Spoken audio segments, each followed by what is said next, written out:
Tema 1. Introducción a las estructuras de datos. En esta presentación se verá una breve introducción de todos los subtemas de introducción a las estructuras de datos.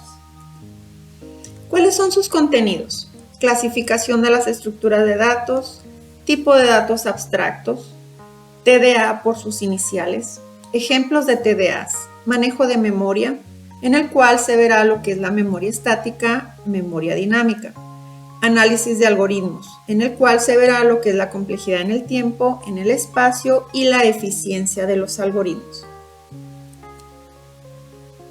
En el tema 1.1, clasificación de las estructuras de datos, se visualizarán las clasificaciones, pero ¿qué es una estructura de datos? Son representaciones de la forma en que se organiza la información para su manipulación y están directamente relacionadas con los tipos de datos. ¿Qué son los tipos de datos? Son objetos que representan tipos de información determinada, almacenada y manejada en las páginas de memoria interna de la computadora y que se utilizarán para una aplicación. TDA. El término abstracto significa que los datos y operaciones relacionadas se ven sin considerar ninguno de los detalles de cómo se instrumentan los datos u operaciones en el sistema de cómputo. ¿Te recuerda algo? Sí, pues es la clase que viste en programación orientada a objetos. Ejemplos de los TDAs. Para esto vamos a ver primero lo que son los tipos de datos simples que cambian su valor pero no su estructura, es decir, el espacio de almacenamiento es constante. Ejemplos: enteros, reales, booleanos, carácter, enumerado, subrango, etc. Y se verán los TDA contenedores, que vienen siendo los que cambian su valor y estructura, como las colecciones de elementos de número variable, es decir, el espacio de almacenamiento varía. Ejemplos: listas, colas, pilas, árboles, grafos, conjuntos, etc. 1.4. Manejo de memoria, en el que se verá lo que es la memoria estática y dinámica. ¿Qué es la memoria? Es un espacio lógico para guardar información y son los dispositivos que contienen datos durante un intervalo de tiempo. La memoria estática es la memoria que no se puede modificar o ejecutar en momento de ejecución.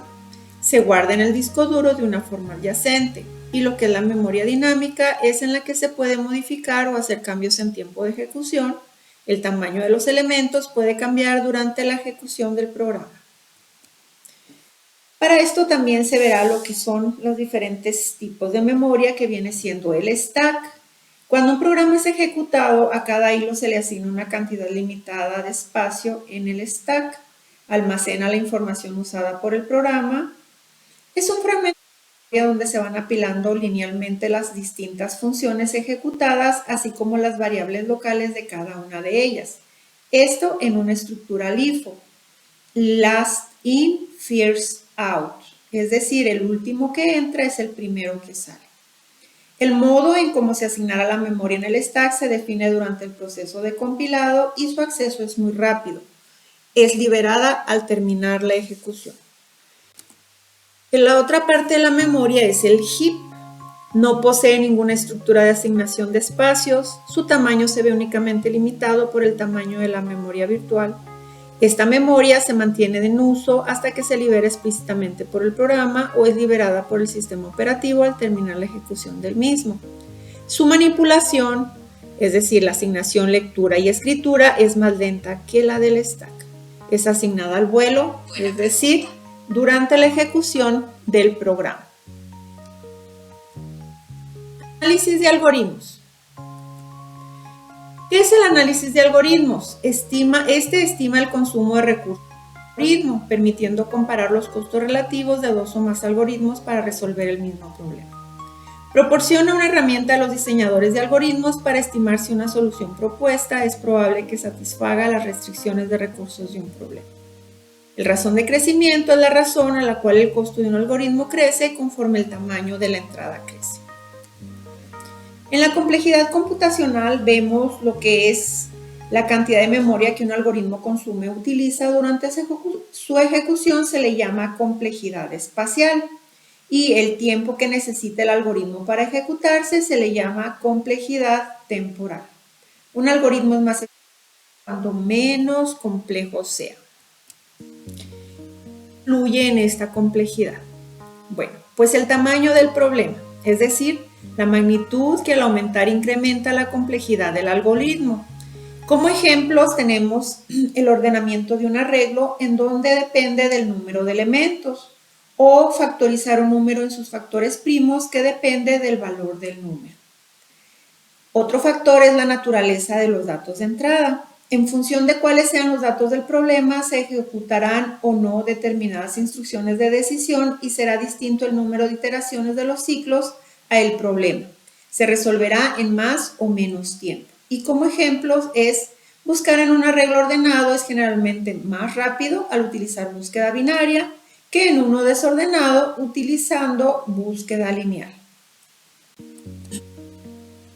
Y de esta complejidad computacional hay dos tipos de mediciones, lo que es el enfoque empírico o a posteriori, que es poner a prueba los algoritmos utilizando diferentes cantidades de los mismos, midiendo el tiempo de ejecución y o utilización de memoria. Y lo que es el enfoque teórico o a priori. Consiste en determinar matemáticamente la complejidad computacional de un algoritmo antes de su implementación. De ambas aproximaciones, la que reporta más ventajas es la aproximación teórica. Todo esto y más veremos a continuación. Gracias.